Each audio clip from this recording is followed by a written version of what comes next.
We just lost a war with Russia. The U.S. was running that war, the U.S. military, the Pentagon, State Department, CIA, running the war against Russia. It was never about Ukraine. No one in Washington cares about Ukraine or the hundreds of thousands of Ukrainian men destroyed. The fact it'll be populated by third worlders. I mean, Ukraine, we just eliminated Ukraine. Nobody cares. This was a war against Russia. They hate Russia for a lot of reasons, mostly spiritual. But we lost. And my concern is because nobody will say that out loud, that we're overstating our power. And in the same way that you sometimes see like divorced 60-year-old guys hitting on young women and don't realize that the young women think this is like absurd. You're like an old man. Why, you really think I'm going to sleep with you?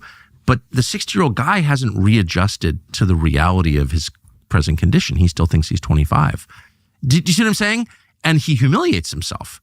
That can happen at the level of nations where, you know, you think you can affect outcomes that you actually don't have the power to bring about. And so that's called hubris, and that's how empires get destroyed and populations vaporized. And I'm really afraid of that. Like, why can't we should know that we were not able to win a conventional war against Russia, period. So like, what does that say about our power? And maybe we should readjust our expectations a little bit. I don't want that to be true, by the way. I'm American. I'm not leaving. My family's buried here. But like, don't you think that we run the risk of thinking we're capable of things that we're not capable of doing? Well, it's an example. Hillary had a lot of fraud baked in, but Trump won in such a landslide, he beat her. And then a lot of Republicans and conservatives and populists thought Trump was going to win for sure, so we'd have as big a turnout, so they were able to steal 2020. But there was such a giant landslide this time, it overrode the mail-in ballots, you know, the dead people, the illegal aliens voting, all of that. They ran out of bullets. But that's a perfect example of how the Democrats were sure they were going to win in November last year. And they were sure they were going to win in November in 2016, and they didn't.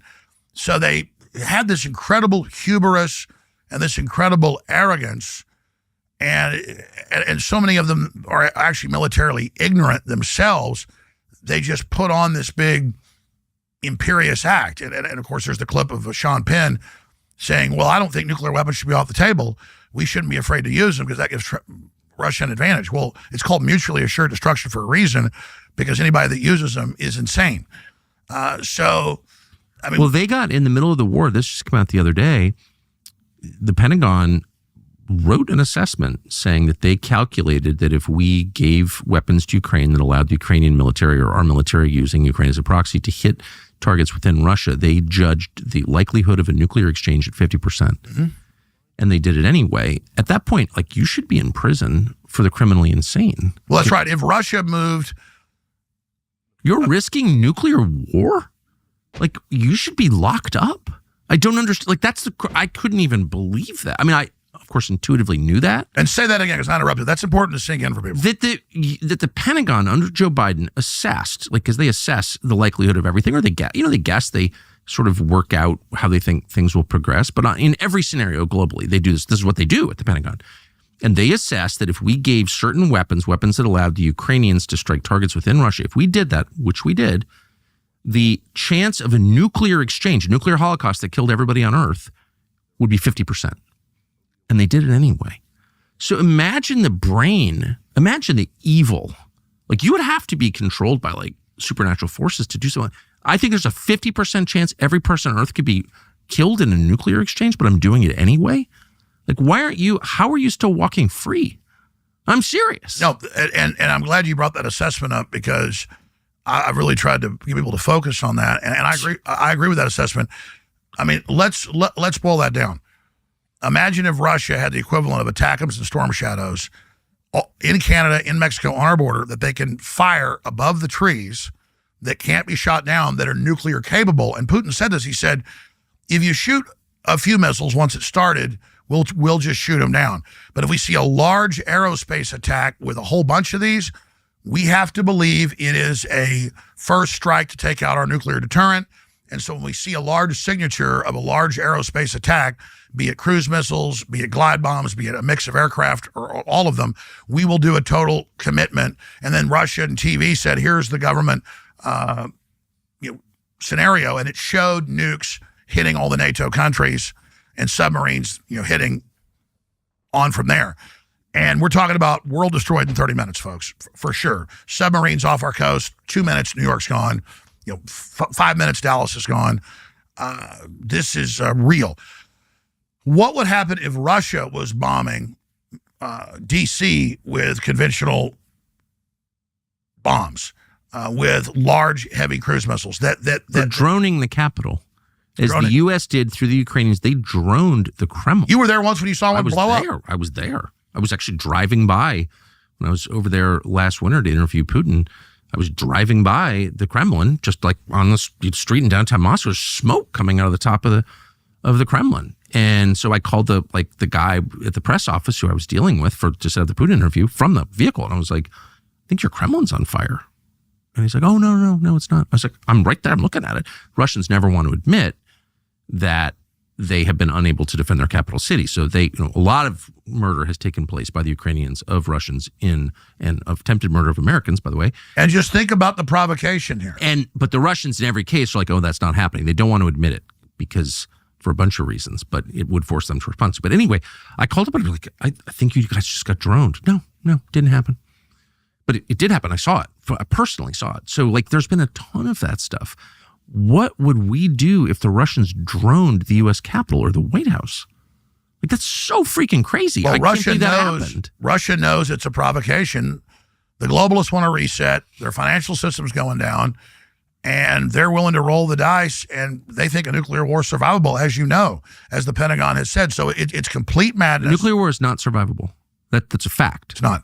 By the way, nuclear weapon explodes over a nuclear power plant. What happens? Anyone know? Massive meltdown that makes Fukushima look like a exactly. And we have a lot of nuclear power plants around the world. So there's over 450 that are big industrial, thousands of small ones. And when society breaks down, they all melt down in different ways, much worse than Fukushima and Chernobyl combined. I agree. And it makes the whole surface of the earth, that's mainline science, unlivable for hundreds of millions of years. I agree. And I know everyone's for nuclear power, and it's like, obvious we need nuclear power. I don't, okay, I'm not against nuclear power in theory, but until someone can answer the question you just posed, like, what about that? Then I'm plus, against they're never run right. They always have scenarios where they're not going to leak. Basically, they all leak. You see all these stupid concerns, like, the answer is nuclear. You want more AI data centers, which I don't. The answer is coal. Obviously, but I don't understand why everyone...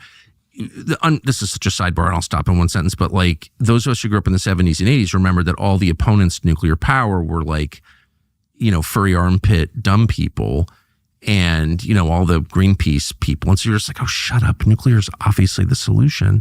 You just don't understand science. How can you be against climate change and also against nuclear power? I've said that myself 100 times on TV. But it's not about the spent fuel rods. What do we do with nuclear waste? That's easy. Put it in Yucca Mountain. It's about what if these things are untended? What if they're, the subject of a conventional or nuclear attack? And you look at all the mismanagement. There's massive vulnerability. Why doesn't anyone mention that? Before we put nuclear power plants all over my country, which I think a lot of people are psyched to do because they want to get rich from AI, they should answer the question. That's really freaking scary, no? Well, you have to also ask, why do they build so many here and in Japan, the plants right on fault lines? I mean, we see a lot of ineptitude in industry and things, so you don't want to have things that have the potential to be so dangerous. And when coal creates carbon dioxide that plants breathe, and the earth used to have a lot higher carbon dioxide than it does now, and it makes plants live longer, yields are up, it will green the planet, all the studies show it. We're actually terraforming the earth to make it better. It's like God-given when you actually look at the real studies and talk to the real climatologists, the people, they'll tell you, no, it's great that we're bringing this old carbon back up and putting it back in the atmosphere. This is fabulous. More carbon is good. Carbon dioxide, oxygen, water, and sunlight are the 4 ingredients of life on this planet, and the globalists created a way to tax and regulate one of the 4 pillars of life on this planet. It is good. I mean, they're trying to convince us that cows' methane is bad. You actually look at the carbon equation, it all turns right back into the gases it came from. It's a good gas. But again, if the cows are bad, well, what else releases methane? We do. We're the carbon that they want to reduce. They want to teach us to hate ourselves, teach us not to have a life force, and their new religion is they will give us all these indulgences and all these flagellations and all these things we have to do to atone for how bad we are to the priest class that is the big satanic green church. So the threat of nuclear war overhangs any conflict with a country that has nuclear weapons, of course. You push someone far enough, you don't know what could happen, and it could result in the extinction of humanity. So that's like the main fact. That's why people want to run, not to have nukes, right? Obviously. So with that in mind, what do you make of the repeated public statements by a bunch of European leaders, particularly Starmer in the UK and the president of France, that they're ready to continue the war against Russia with their own feeble armies? That seems crazy to me. What is that actually about? And they've said that now they're sending their troops, that if they get killed, then that's direct war with NATO. They admit that the EU population-wise is collapsing. Those they've brought in, most of them, 80%, never even get jobs. All the different ministers, defense ministers, as you know, the last few years have said, our business model is a 20-year war. They think they can continue that and somehow bankrupt Russia and, again, break it up into 5 parts. So they've made it existential for themselves. They've made it existential for Russia. And you go back to the Pentagon assessment that was public, that 50% chance that if we start bombing, and that's the West doing it, mainly the U.S., inside Russia, they would strike back with nukes. And then Putin clarifying, well, if we see a large launch, it could be a sneak attack with nukes, so we're going to have to go ahead and nuke you at that point. Please don't do that. So at least they limited, to 4 or 5 big cruise missile attacks a day, and then, maybe 100 drones a day going into major cities and attacking their nuclear bases, their nuclear bomber bases. I mean, extreme provocation, testing the line, and not playing Russian roulette where you have a 6-shot revolver and you put 1 .357 Magnum casing in, round in, but this is 3 out of 6. And they're like, well, that's a safe bet. Let's roll the dice, spin the cylinder, and then click it to our head every day. It just goes the fundamental insanity that you see escalating. I mean, if you go back to But actual insanity, not, I don't know, will tariffs work or something, whatever you could argue.